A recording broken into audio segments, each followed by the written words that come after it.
नानक का भारत भ्रमण। नानक जी लगभग 30 वर्ष की आयु में सांसारिक बंधन से मुक्त होकर भटकती हुई मानवता को सत्य मार्ग का उपदेश देने निकल पड़े। उनका साथ दिया मर्दाना नामक एक मुसलमान मीरासी ने, जो उनके भजन गाते समय रबाब बजाता था। इन दोनों से मिलकर ऐसा समा बंध जाता था कि राह चलते भी मुग्ध होकर सुनने लग जाते थे। एक तो हृदय से निकले हुए सच्चे उपदेश, और वे भी ऐसे आकर्षक रूप में रचे गए। बस नानक जी जहां गए वहीं बहुसंख्यक व्यक्ति उनके भक्त और अनुयायी बनते चले गए। नानक जी का वैराग्य दुनिया दिखाने का ना था कि जटा, तिलक, माला आदि लगाकर किसी मंदिर में बैठ जाते या किसी गुफा में बैठकर योगाभ्यास करने लगते। वे साधु हो जाने पर भी जन समाज में ही रहे और उनके सुख दुख में भाग लेकर उनका सा ही जीवन बिताते रहे। वे जानते थे कि बहुत सा बाह्य आडंबर बनाकर बड़े महात्मा या सिद्ध के नाम से प्रसिद्ध हो जाएं, तो उससे कोई उद्देश्य पूरा नहीं हो सकेगा। सामान्य जनता चाहे उनको बहुत ऊंचा या अलौकिक समझने लगे, फिर भी वह उनका अनुकरण करने को तैयार नहीं हो सकती। इसके बजाय जब मनुष्य सब लोगों के साथ मिलजुल कर रहता है, तो लोग धीरे धीरे उसके जीवन से स्वयं ही सच्चाई की शिक्षा ग्रहण करते रहते हैं और उसके उपदेशों पर अमल करने को भी तैयार हो जाते हैं। गुरु नानक ने देश और विदेशों की जितनी व्यापक यात्राएं की थी, उतनी अन्य किसी संत ने नहीं की। उन्होंने 15 वर्ष तक भारतवर्ष की चारों दिशाओं में सभी प्रमुख स्थानों की यात्राएं की और अंत में अफगानिस्तान, ईरान, अरब और इराक तक हो आए। इससे उनको भारतीय समाज की गहरी जानकारी पैदा हो गई और जिन देशों के आक्रमण भारत पर हो रहे थे, उनकी सामाजिक और राजनीतिक परिस्थिति को भी उन्होंने समझ लिया। इसी अनुभव के आधार पर वे सिख समुदाय का ऐसा संगठन कर सके जो समय अनुकूल था। हिंदुओं में घुसे हुए जिन दोषों ने समाज को अस्त व्यस्त और निर्बल बना रखा था, जैसे अछूत प्रथा, हजारों प्रकार की जातियां, हजारों ही प्रकार के देवी देवता, दान के नाम पर निकम्मे लोगों का पालन, अनगिनत हानिकारक रस्म रिवाजें तथा रूढ़ियां, परस्पर विरोधी धर्म ग्रंथों, संप्रदायों तथा पूजा उपासना पद्धतियों की भरमार आदि, इन सब को उन्होंने दूर हटा दिया। साथ ही एकेश्वरवाद को इतने स्पष्ट रूप से अपनाया कि कुछ लोगों को इस्लाम में जो विशेषता जान पड़ती थी, उसकी भी पूर्ति हो गई। इस प्रकार गुरु नानक ने एक ऐसे सुसंगठित, सुदृढ़ और परस्पर में समता तथा भाईचारे का भाव रखने वाले पंथ की नींव डाली, जिसने हिंदू समाज के सम्मुख उद्धार का प्रभावशाली उदाहरण उपस्थित कर दिया। उन्होंने स्वयं इन सब सिद्धांतों का पालन किया और अपने संगठन के सब नियम इतने सरल और सर्वोपयोगी बनाए कि उनका अनुसरण कर सकना किसी के लिए कठिन न जान पड़े।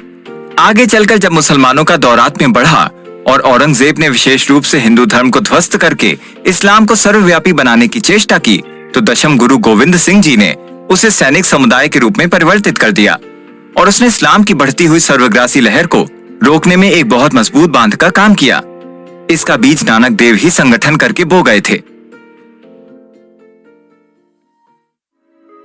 चैप्टर 4, गुरु नानक की देशभक्ति और राजनीतिज्ञता।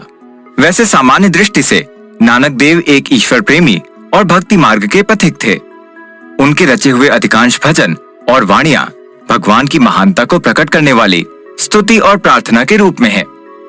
पर जब हम उन पर सूक्ष्म भाव से विचार करते हैं, तो उनमें तथा मध्यकाल के अन्य भक्त कवियों में एक बड़ा अंतर पाते हैं।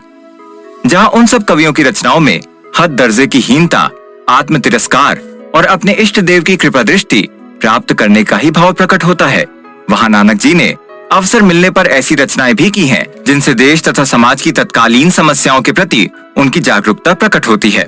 नानक जयंती पर डॉक्टर महीप सिंह ने उनकी रचनाओं की जो जांच पड़ताल की, उससे विदित होता है कि वे केवल अध्यात्म जगत अथवा बैकुंठ में बैठकर आत्म सुख की अभिलाषा रखने वाले संत नहीं थे, वरन अपने समाज की त्रुटियों और दोषों के एक निर्भीक और प्रबल समीक्षक थे। उस समय इस देश के हिंदू राजाओं में हद दर्जे की भोग लिप्सा तथा मातृभूमि के प्रति अकर्मण्यता का भाव आ गया था। विदेशियों और विधर्मियों का प्रतिरोध करने के बजाय वे अपनी स्वार्थ पूर्ति और रंगरेलियों में लगे रहते थे। यह देखकर गुरु नानक ने उनको बड़े रोष पूर्वक फटकारा।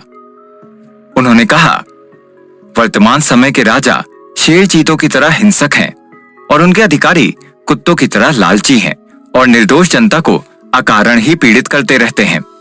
राज कर्मचारी अपने नाखूनों से जनता को घायल करते रहते हैं और उसका खून कुत्तों की तरह ही चाट जाते हैं।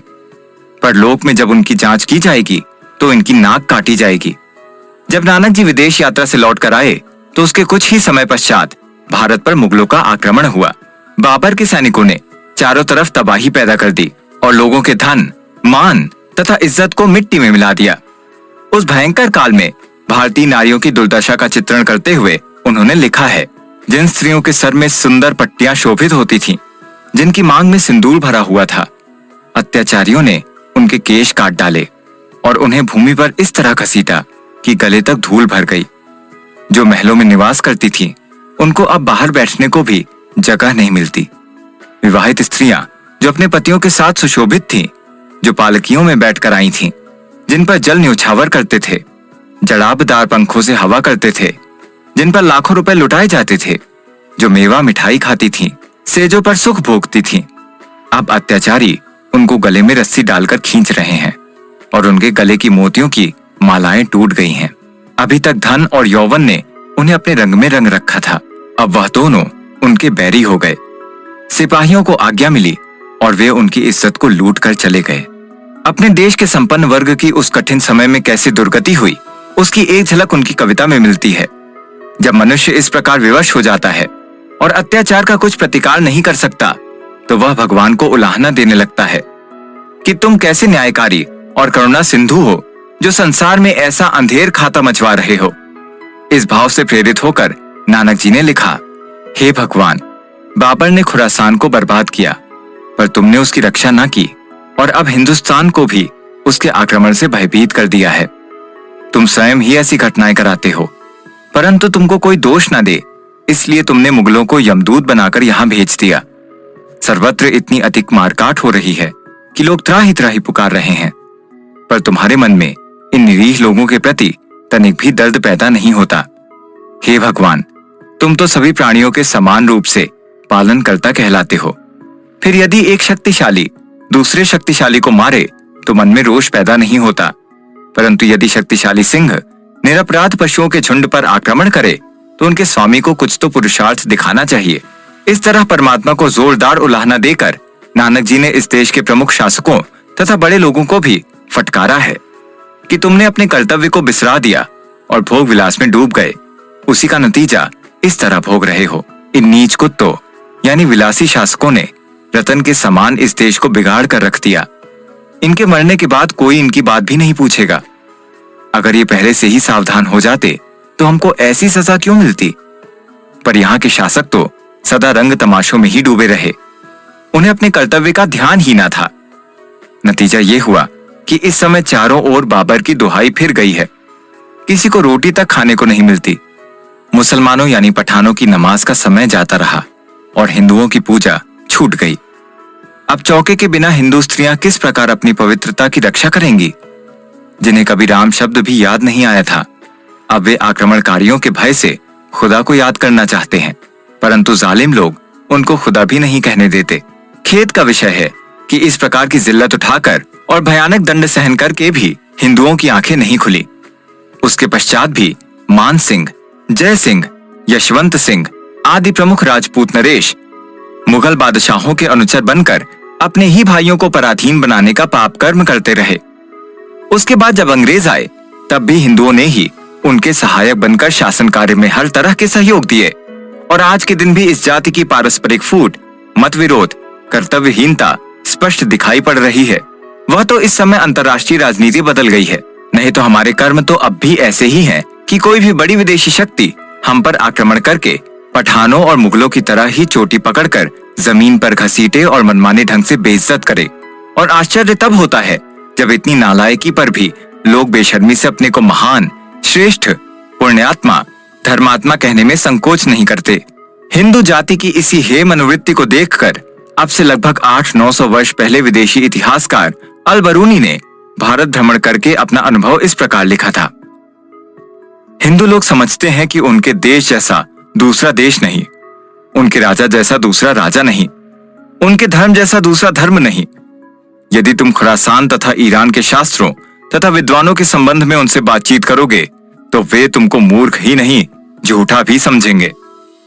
यदि वे विदेशों की यात्राएं करें, दूसरों से मिले जुलें, तो उनकी यही प्रवृत्ति नहीं रहेगी, क्योंकि उनके पूर्वज ऐसे नहीं थे। क्या हम आशा करें कि समझदार हिंदू अब भी अपनी इस त्रुटि को समझेंगे और जब तक दोषों को त्याग कर अपने को वास्तव में एक जीती जागती जाति ना बना लेंगे, तब तक पूर्वजों की कीर्ति के आधार पर क्या व्यर्थ ढोल बजाने छोड़ देंगे। गुरु नानक ने उसी समय इस तथ्य को अच्छी तरह समझ लिया था। यद्यपि सम्राट बाबर स्वयं उनमें श्रद्धा रखता था और उनसे आशीर्वाद मांगता था, पर फिर भी उन्होंने इस देश के शासकों को उनकी नामर्दी और स्वार्थपरता के लिए बहुत फटकारा। उन्होंने कहा, तुम्हारे वे खेल तमाशे, घोड़ों से भरे तबेले, वे भेरियां और शहनाइयां कहां चली गईं? वे तलवारें, रथ और चमकीले वस्त्र कहां गए? तुम्हारे दर्पण और उनमें दिखाई पड़ने वाले बांके चेहरे अब क्यों नहीं दिखाई पड़ते?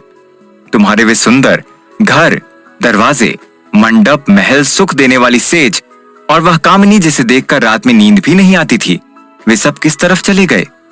पान, तांबूल देने वाली हरम यानी जनाना महल में भरी तमाम औरतें अब कहां हैं? नानक देव की वह विशेषता बड़ी महत्वपूर्ण है कि उन्होंने राष्ट्र तथा समाज की त्रुटियों को गहरी नजर से देखा और उनके संबंध में इतने आवेश के साथ अपने देशवासियों को ललकारा। अन्य संतों ने अगर कहीं लोगों की दुर्दशा की चर्चा भी की है तो उसे भाग्य या भगवान का अप्रसन्नता का परिणाम कहकर लोगों को केवल भगवत भक्ति की प्रेरणा दी है। पर नानक जी ने इस समस्या के प्रत्यक्ष कारणों पर विचार किया और इसके लिए अपने भाइयों को ही दोषी ठहराया। उन्होंने कहा कि जब तक तुम अपने कर्तव्य का पालन, पीड़ितों की सेवा, जनता के लिए न्याय का व्यवहार आदि ईश्वरीय आदेशों की अवहेलना करके ही राग रंग में ही जीवन बिताने लगोगे तो उसका दंड तुमको भोगना ही पड़ेगा। ईश्वर भी तुमको इसके लिए क्षमा नहीं कर सकता क्योंकि वह न्यायकारी है। इसलिए धन, जन, महल, किला, रूप, यौवन आदि का कभी अभिमान ना करो। ये चाहे जब देखते देखते नष्ट भ्रष्ट हो सकते हैं, जैसे इस समय बाबर के सिपाही ऊंची पदवीधारी नर नारियों की दुर्गति कर रहे हैं। इसलिए संभलो, होश में आओ और कुमार्ग से हटकर ईश्वरीय सतमार्ग का अवलंबन करो। ईश्वर की राह पर चलने वालों को ना कभी रोना पड़ता है, ना पश्चाताप करना पड़ता है।